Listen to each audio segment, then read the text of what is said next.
நம்ம இந்தியால 2025 defence technology எப்படி வளருது தெரியுமா? வாங்க ஸ்டெப் பை ஸ்டெப் பார்க்கலாம். முதல்ல ஏர் பவர். இப்போ தேஜஸ் MK-1A ஸ்குவாட்ரன்ஸ் உங்க ஸ்கைஸ்ல ரெடி. இதுல அட்வான்ஸ்ட் உத்தம் ஏசா ரடார் மற்றும் ஸ்மார்ட் வெப்பன்ஸ் யூஸ் பண்றாங்க.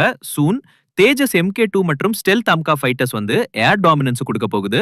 அதோட Astra missiles, BrahMos NG, AI power drones like archer NG மற்றும் stealth Ghatak UCAV future aerial வார்ஃபேரை நெக்ஸ்ட் லெவலுக்கு எடுத்துக்கிட்டு போகும். Next land systems. ATAGS howitzers, Pinaka rockets, Arjun MK-1A tanks எல்லாம் லாங் ரேஞ்ச் பிரிசிஷன் அட்டாக்ஸ் பண்ணும்.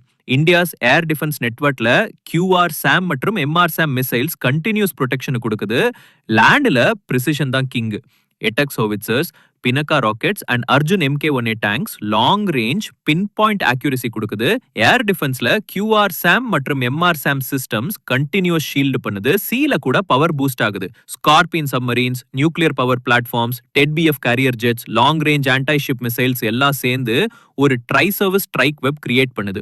ஃபைனலி ஸ்ட்ராட்டஜிக் லெவல்ல MIRV missiles, Pralay tactical systems, AI enable surveillance, cyber warfare tech, space based systems இது எல்லாம் சேர்ந்து இந்தியா ஒரு கனெக்டட், ஃபாஸ்ட் மற்றும் இண்டிஜினஸ் டிஃபென்ஸ் ஈகோசிஸ்டம் பில்ட் பண்ணுது. இதுதான் 2025ல நம்ம India's next gen weapons and டெக்னாலஜிஸ்ல நடக்கிற பெரிய மாற்றம்.